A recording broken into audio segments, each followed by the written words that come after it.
আমাদের সামনে এখন জিকির করবে টিকটকের ভাইরাল বক্তা। আসসালামু আলাইকুম। ওয়ালাইকুম আসসালাম। সাউন্ড একটু বাড়ছে। ওকে বলেন।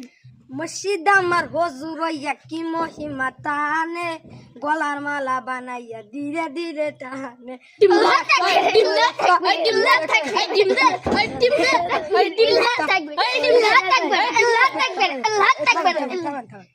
আমার অল্পনা বয়সের বন্ধুরে, আমার অল্পনা বয়সের বন্ধুরে। বলবেন রাত একটা বাইজা গেছে, বাজান গার্লফ্রেন্ডে ফোন দিয়েছে, বলে যে এখানে আসো। গার্লফ্রেন্ডে বলে গেছে, যাইয়া দেখে যে নিচে প্যান্ট খুললা গেছে। ঠিক কিনা? সভাপতিটা সাপ।